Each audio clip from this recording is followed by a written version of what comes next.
Pela Unimep, de Piracicaba, e é mestre e doutoranda pelo Instituto de Arquitetura e Urbanismo da Escola de Engenharia de São Carlos.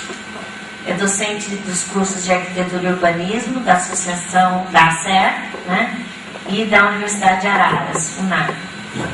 Foi diretora do Departamento de Mobilidade Urbana e Sistema Viário aqui na Prefeitura até abril desse ano. Ela tem trabalhado em sistemas como planejamento urbano e regional, políticas públicas de habitação de interesse social e mobilidade urbana. Então, muito bom a gente estar com a Camila aqui hoje. Tem sido colaboradora do arquivo em outras coisas também, né? E a gente vai poder discutir um pouco essa coisa complicada que é viver numa cidade, né? Não é uma coisa muito simples, né, Camila? Bom, boa noite. Né? Fico contente de participar desse lado, né? Dessa vez desse lado, sempre do outro lado. Né? E, bom, vou tentar fazer algo bem em casa, né? Eu fico olhando, vejo amigos, família, alunos. Então, acho que a ideia do bate-papo é esse mesmo, então vou procurar não me alongar tanto também na minha fala para que a gente possa, de fato, conseguir fazer um bate-papo aqui, né? Bom, falar sobre a cidade, né? Então, o que da cidade? Tem tanta coisa da cidade, né? Eu procurei trazer aqui alguma bibliografia que eu venho trabalhando nas minhas pesquisas, né? E também como docente. Vou tratar da cidade do ponto de vista do urbanista mesmo, mas procurando ter o cuidado de saber que não estou falando só com arquitetos urbanistas ou futuros arquitetos urbanistas, né? Então, peço desculpas se de repente não conseguir esclarecer algum tema, alguma coisa, a gente depois pode aprofundar algum ponto.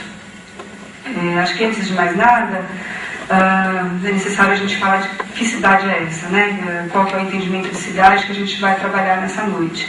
Né? Então a gente vai ter dentro do campo da arquitetura e do urbanismo alguns autores que vão entender cidade como palco, como cenário de uma série de relações e de processos que se desenvolvem então nesse cenário, né? E tem uma outra linha de autores, de professores, enfim, de acadêmicos que vão entender a cidade de uma outra maneira, que é uma maneira que eu me aproximo um pouco mais, e é essa que eu vou procurar trazer para vocês, apresentar e fazer a gente discutir. Essa outra vertente, que eu aqui estou representando através do autor Flávio Vilaça, que é arquiteto, urbanista, professor da FAO, um cara que sempre foi muito envolvido no planejamento urbano, principalmente da cidade de São Paulo. Ele fez em 2001 um livro chamado Espaço Intraurbano no Brasil, onde ele faz uma leitura das principais metrópoles no Brasil, né, procurando compará-las e entender quais processos se dão concomitantemente nessas metrópoles, né, procurando ver se existe uma matriz de padrão de ocupação, de desenvolvimento dessas cidades que se assemelham, em que ponto que elas se cruzam, onde se distanciam, né, procurando entender a especificidade de cada metrópole. Então, lógico que a gente aqui, né, não vive em metrópole, e eu vou procurar focar mais a leitura que tanto ele como os outros autores que eu vou acabar citando vão fazer na cidade de São Paulo, no estado em que nós estamos também, né? Mas procurando entender esses processos, esses fenômenos que esses autores estão apontando, como processos que, de certa forma, a gente já vê acontecer em cidades como Rio Claro. Né? Muito do que a gente vem pesquisando, a gente já consegue perceber, né, tanto na cidade de Rio Claro como nas cidades aqui de entorno. Então, acho que isso é importante para a gente também poder aprofundar essa realidade. Né? E o Flávio Vilaça, então, ele vai entender a cidade como rede, como teia. Né? Ele vai colocar a cidade como uma estrutura, né? E essa estrutura, então, formada por um conjunto de partes, que se relacionam, né, e que, ao mesmo tempo que a alteração de uma parte produz alteração das demais partes, também vão produzir outras relações e alterações nas relações que já existem. Então, é a ideia de rede mesmo, né, de que tudo, uma coisa está intrinsecamente dependente da outra. Né, e à medida que você mexe em uma parte dessa estrutura, todas as demais, de certa forma, seriam afetadas. Né? E aí a gente pode imaginar as muitas possibilidades de direcionamento de um bate-papo como esse, né? Porque se a cidade é isso, então toda e qualquer ação urbana, ela é produzida e produz a cidade. Né? Produzida pela cidade e produz a cidade em que nós vivemos. E eu acho que, no fim, uma discussão como essa, e acho que os bate-papos todos, pelo menos os que eu acompanhei, eles giram em torno dessa pergunta, né? Dessa questão de que cidade é essa em que nós vivemos, que cidade que nós queremos, né? Na medida em que a gente entende, então, dessa maneira, que somos, então, produtos dessa cidade e que também somos agentes, produtores dela, né? Então, eu acho que esse entendimento de cidade, ele puxa uma série de questões, e acho que nenhuma é redonda, é fechada em si mesma, né? Elas estão sempre se cruzando. A minha orientadora do doutorado, agora, ela costuma dizer que não existe nenhum preto, quando a gente fala de cidade, não existe o preto nem o branco, né? Existe uma escala de cinzas, né, que estão sempre se mesclando, estão em constante mutação. E acho que é um pouco isso mesmo. Então, para esse autor, para o Vilaça, a estruturação urbana, ela vai se dar em torno de uma disputa pela apropriação diferenciada do espaço urbano. Então, de cara, ele já coloca uma questão assim, que eu acho que é fundamental, que é uma disputa que não é igualitária. Né? O uso desse espaço urbano, ele não é igualitário. E ainda que exista uma Constituição, um corpo de legislação que tendam a colocar a cidade como um espaço que é democrático, né? Enfim, a gente luta para que isso aconteça, mas hoje o que a gente percebe é que existe uma apropriação que é diferenciada. Né? Então, ela é representativa de uma disputa de classes que vai se dar em torno das vantagens e das desvantagens do espaço urbano. Né? Dentre as vantagens desse espaço urbano, esse autor, o Vilaça, ele vai colocar, e tendo ficado à frente de um departamento de mobilidade urbana, eu acho que cada vez mais eu concordo com ele, é que uma das principais vantagens que esse espaço urbano, que vai estar em disputa nesse espaço urbano, é a otimização dos gastos com deslocamento. Né? E aí, essa otimização, ela vai se dar em torno das localizações. Então, o conceito-chave, né, fundamental desse livro que ele lançou em 2001, é justamente o conceito de localização. E parece uma ideia meio óbvia, mas se a gente consegue depois, no nosso dia a dia, entender os nossos enfrentamentos e ler a partir dessa ótica, a gente vai ver que é uma questão muito séria. Né? Então, o que ele está entendendo? O que é essa coisa do deslocamento? Né? O que é a localização para ele? Então, ele vai colocar que a localização é o valor de uso produzido para determinado local. Né? Então, tem um edifício em determinada esquina, existe valor ali despendido com construção, com compra da terra, etc. Mas a localização que está sendo produzida naquele instante, ela é irreproduzível. Né? Não existe se eu construir o mesmo prédio, com a mesma função, em outro local da cidade, ele não vai ser igual. Né? Porque existe essa coisa do valor de uso, que é a localização. Né? Que é justamente a relação que esse local, que essa localização vai ter com o restante da cidade. Né? O que é tudo que envolve deslocamento de todas as classes para aquela localização. É isso que ele coloca que está em disputa. Né? E aí, ao contrário de outros autores, né, e aí existe bastante discussão em torno dessa ideia dele, é que essa disputa, no espaço intra-urbano, ele vai dizer, né, então, na escala do dia a dia, né, no nosso dia a dia, essa disputa, ela se dá não pelos modos de produção, né, pela produção, ela vai se dar pelo consumo. Né? Então, são os deslocamentos casa-trabalho, casa-lazer, casa-compras. Então, esse deslocamento do nosso dia a dia é que é constantemente, né, disputado diariamente pelas classes sociais em determinado espaço urbano. E aí ele vai dizer que, nesse sentido, né, a classe dominante, ele coloca, né, que seria as classes de alta renda, e aí o dominante no sentido de que se isso é uma disputa e é um jogo de domínio, então é sempre essa classe que sai à frente, né, que tem as ferramentas necessárias para vencer essa disputa, né, ela vai então produzir o que para si é importante, né, ela vai produzir os deslocamentos e as localizações em função das suas necessidades. Né, todas as outras necessidades das outras classes sociais ficam de um outro lado, né, em função disso.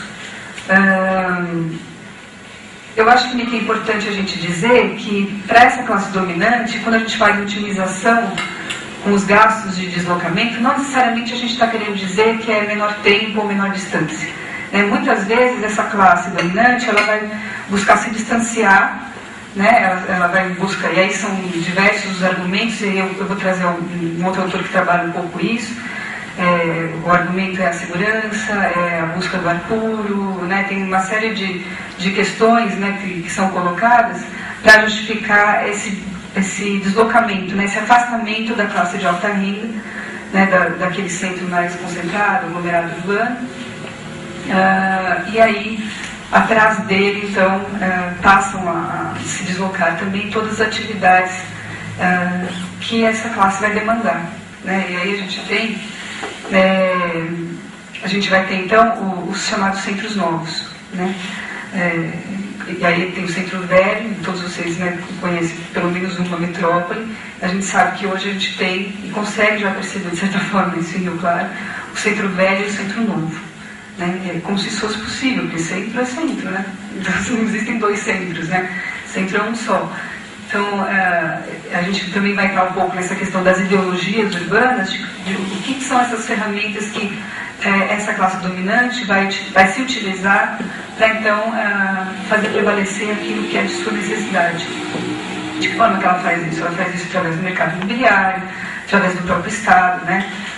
Da formulação de leis. Então, esse autor está apontando para isso. E não é o crucificar a classe alta e dizer que o pobre é pobrinho, né? Não é isso. Mas é um pouco entender essa disputa que faz parte do nosso dia a dia mesmo, né? Então, quando a gente discute lá, eu vejo discussões da arte e cultura, né? Por que não tem centro social na região sul, né? Então, por que não tem, né? Tem uma razão de não ter, né? Por que essas coisas se concentram em determinada localização e não em outra?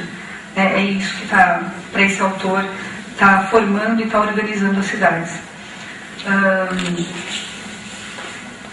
Nesse livro também, eu acho que é muito interessante uns gráficos que ele vai apontar, onde ele mostra que essa classe de alta renda, ela se desloca em uma única direção.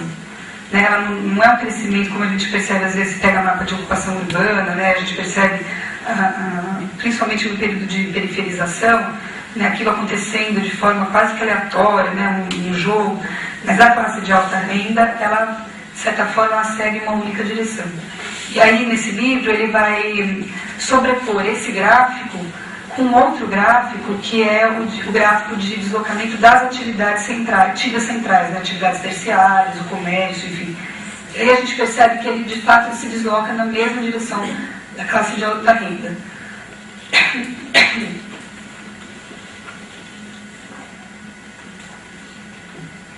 E eu me lembro que eu fiz uma disciplina durante o mestrado, e que o professor docente, na época, ele já é falecido, inclusive, o Fio, ele sobrepôs a esses dois gráficos, né, esse de deslocamento da classe de alta renda e do deslocamento das atividades centrais, ele sobrepôs outro, que era o de localização das obras de infraestrutura e de investimentos das gestões municipais da Luiza Erundina e do Paulo Maluf em São Paulo.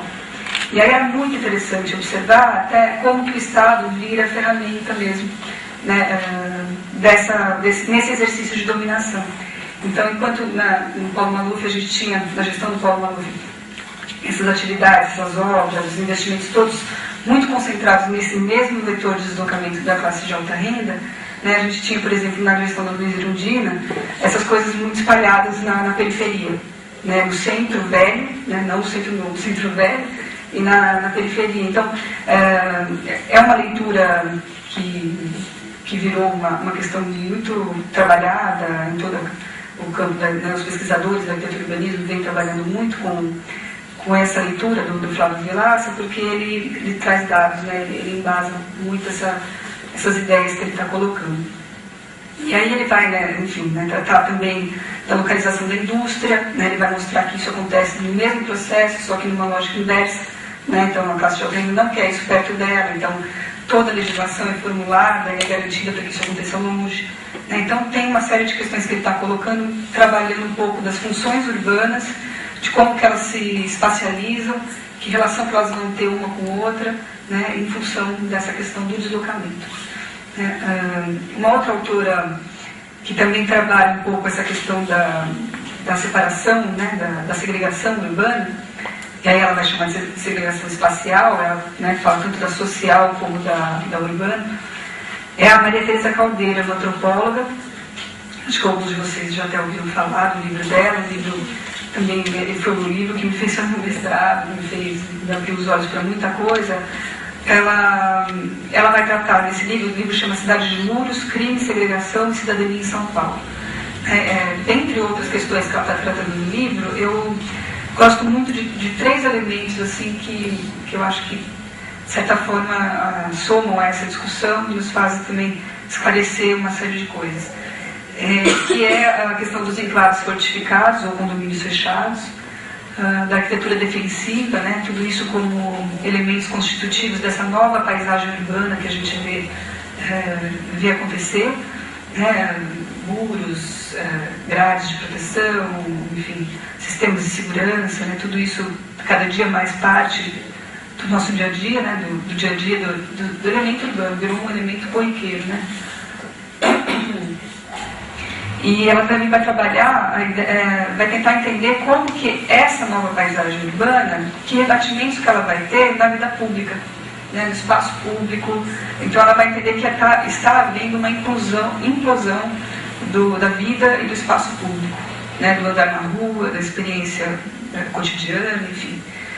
E para chegar nessa conclusão, ela coloca três momentos, três padrões de segregação espacial sequentes, né?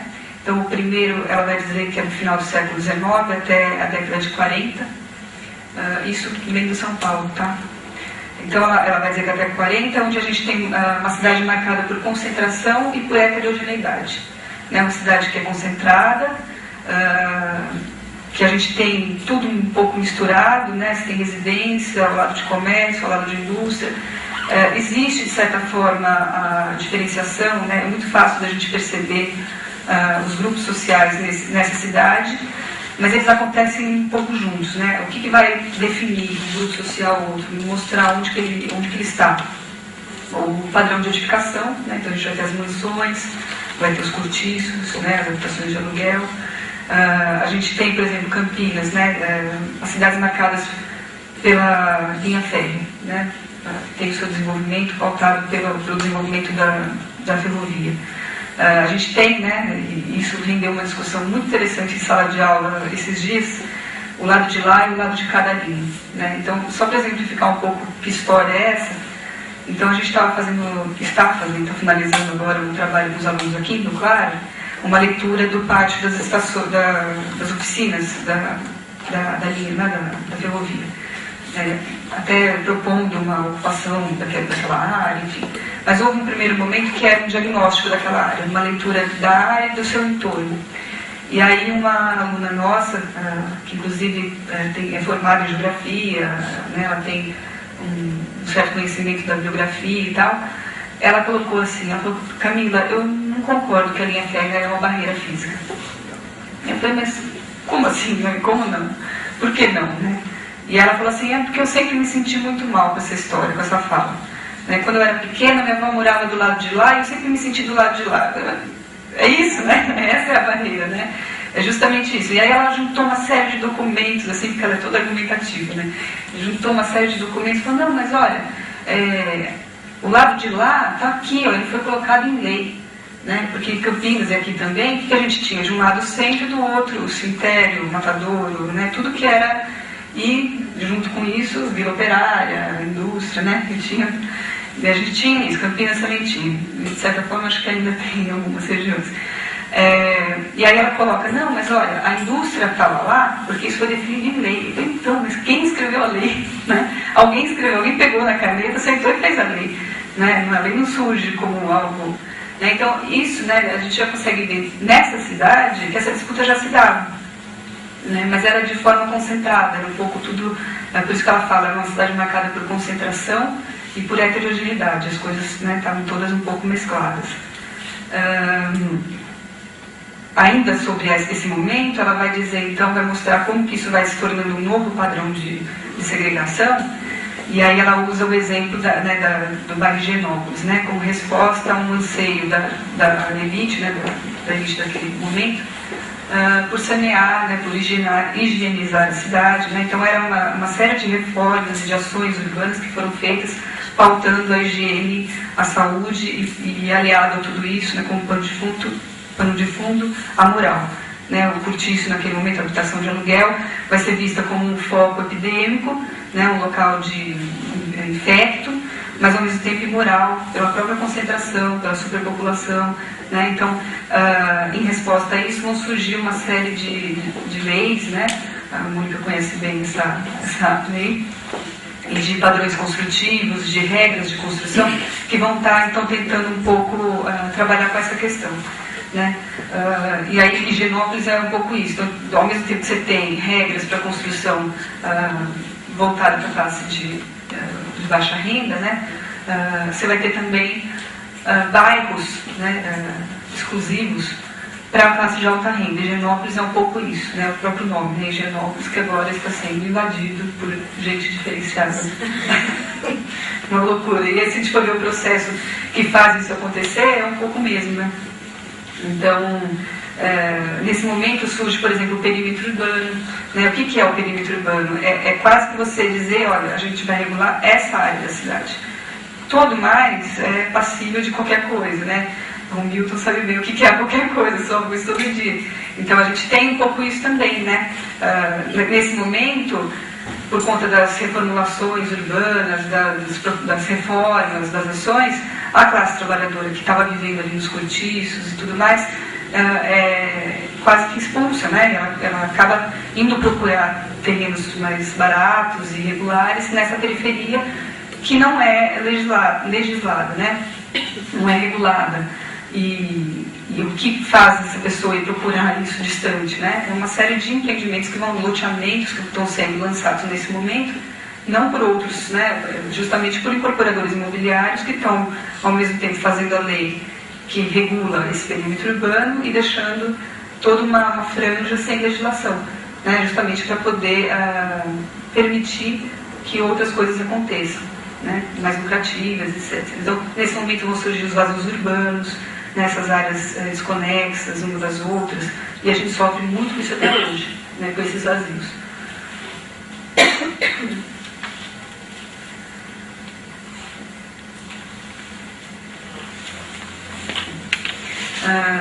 O segundo padrão de segregação que essa autora vai apontar, ele vai se dar entre a década de 40 e 80, é o padrão centro-periferia. É justamente resultado dessas reformas de higiene, de saúde, de moral, que vão acontecer no centro, né, na cidade mais concentrada, e que vão permitir, então, uma expansão periférica. E que também não vai se dar assim, tão aleatoriamente, né? Essa periferização só é possível porque na década de 30 a gente tem também o transporte público, né, os serviços de ônibus começando a funcionar. Né? E o sistema de transporte público, naquele momento, ele não estava sendo algo formulado e proposto pelo governo, e sim pelos próprios incorporadores imobiliários. Então, também já dá um pouco essa ideia do que era, como era importante, né, essa expansão e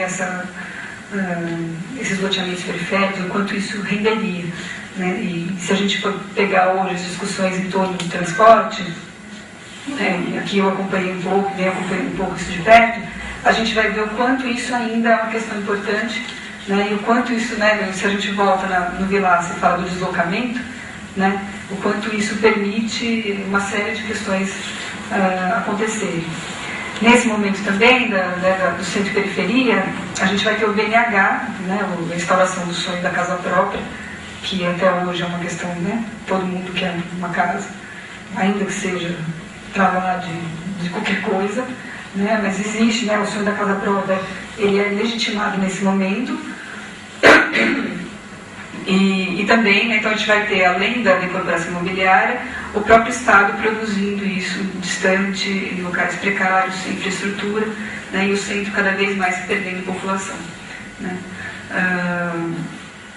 No terceiro padrão, e aí ela coloca que não são todas as cidades que já experimentaram esse terceiro padrão, seria o padrão então daquilo onde a segregação ela existe, mas ela é um pouco mais fragmentada, né? A gente percebe fragmentos quase que soltos no território, que é esse território marcado por muros, por espaços privatizados, fechados, né? E aí não só os espaços residenciais, que é a forma mais fácil da gente entender isso, são os condomínios, mas também os shopping centers, os hipermercados, então todos esses centros, né, de lazer, de consumo, de moradia, que são fechados, né, que são espaços fechados em si. Né, aí ela vai apontar algumas características que são meio comuns para esses espaços, né, então ela vai dizer, são propriedades privadas para uso coletivo, enfatizam o valor do que é privado e restrito, ao mesmo tempo que desvalorizam o que é público e aberto na cidade.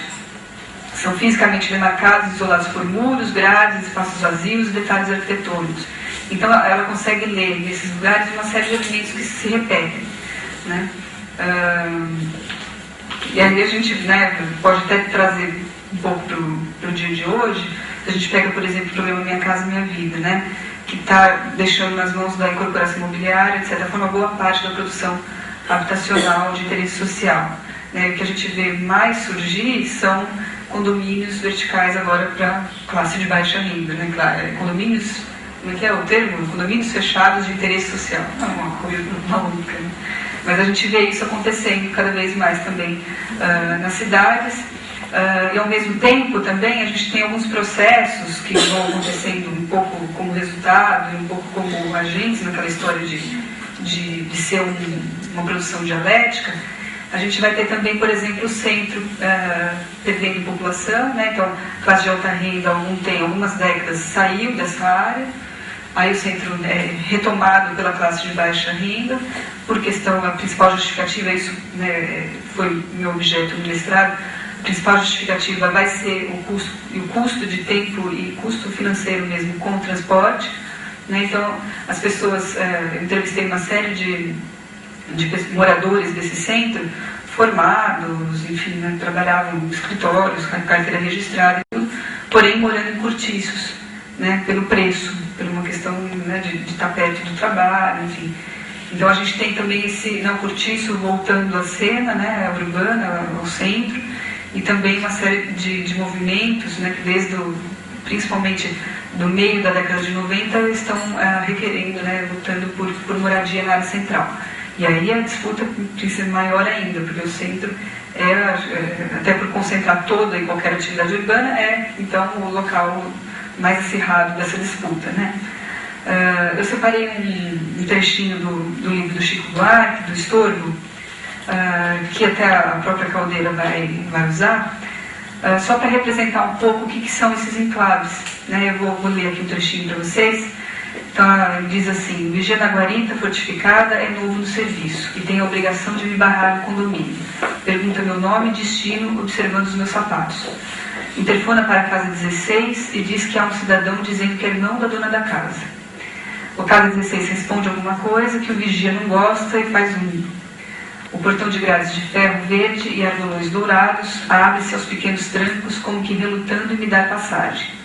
O vigia me vê subindo a ladeira, repara nas minhas solas e acredita que eu seja o primeiro pedestre autorizado a transpor aquele portão. Né? Eu acho que todo mundo já passou um pouco por algo semelhante, né? por um bloqueio como esse, né? Seja em condomínio, seja em qualquer outro lugar, né? Esse enclave, que ela chamou de enclave. E ela, uma outra forma que ela usa para poder esclarecer essa coisa da segregação, que eu acho formidável, assim, né? Até para poder... Porque na nossa cabeça o condomínio é recente, né? É algo muito recente. Mas ela faz uma leitura, ela levanta todos os anúncios imobiliários do Estado de São Paulo desde 1975 até 1996. Né? E ela começa a mostrar, então, que naquele momento, né, na década de 70, essas coisas já, de certa forma, se colocavam. Né? Eu também separei 4 anúncios para ler para vocês, porque eu acho que é um pouco disso tudo que eu estou falando para vocês. Então tem um primeiro que diz assim: aqui todo dia é domingo, construtor Alfredo Matias, playground Centro Médico. Passeio ao ar livre a qualquer hora do dia e da noite, volta a ser um prazer plenamente possível e absolutamente seguro no portal do Morumbi. Policiamento 24 horas por dia, segurança perfeita na crescente insegurança da cidade. Isso é de 75. O segundo diz assim: desperte o homem livre que há em você. Mude para a Chácara Flora.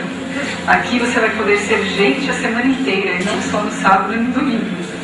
Aqui você vai morar cercado de verde e respirando ar puro. Aqui você vai mudar de vida sem sair de São Paulo. Como se o ar mudasse de um muro, né?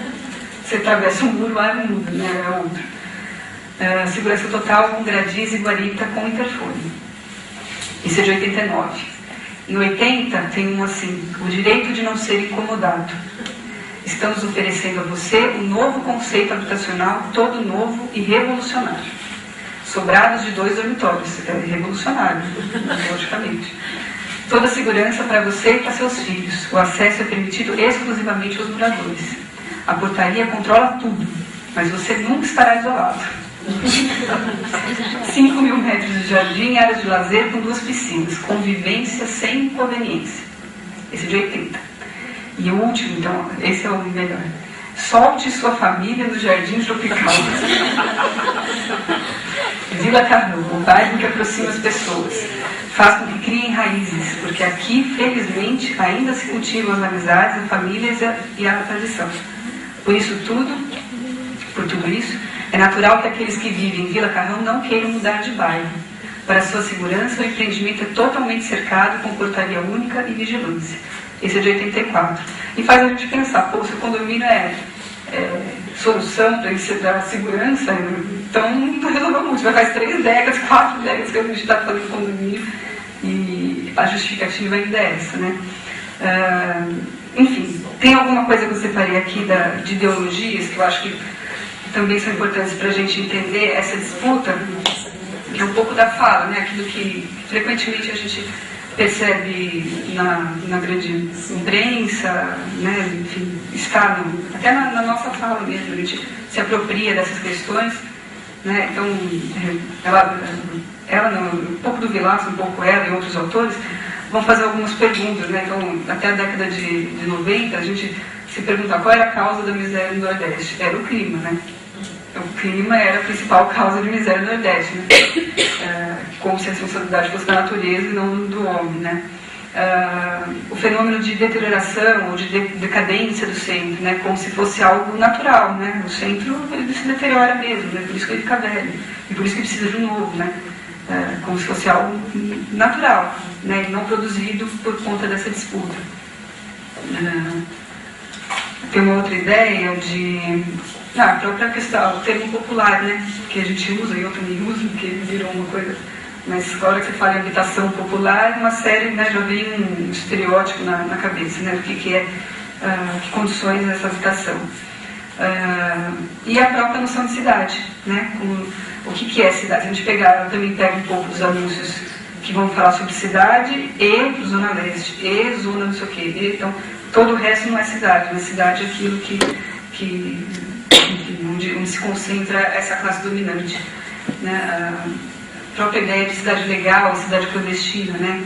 Será que são as mesmas coisas, né? E aí o Nabil Bonduque e a Emília Maricato, que são arquitetos urbanistas também, que vem faltando essa questão há muito tempo, eles usam como se fosse a mesma coisa, mas hoje eles já estão escrevendo o contrário. Não, a cidade legal, ela não é oculta, né? Ela é muito visível.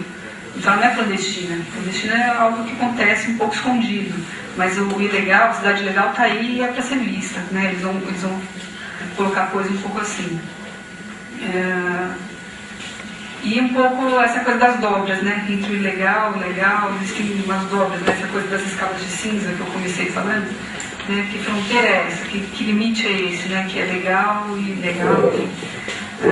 Acho que são questões que estão aí no nosso dia a dia, né? Que tem uma implicação direta na vida pública, realmente no espaço público, né? Se a gente pensar o que eram as nossas praças, o que são as praças hoje, são zonas de tensão, são zonas, né, do ilegal, do ilícito, enfim, ou do legal, né? Fica um pouco essas questões para a gente tentar debater, né? Acho que possivelmente vão surgir outras leituras, né, dessa ideia, a partir dessa ideia de cidade enquanto rede, enquanto espaço de disputa, né, enquanto elemento de disputa. E, enfim, fico aqui à disposição de vocês para a gente aprofundar alguma questão.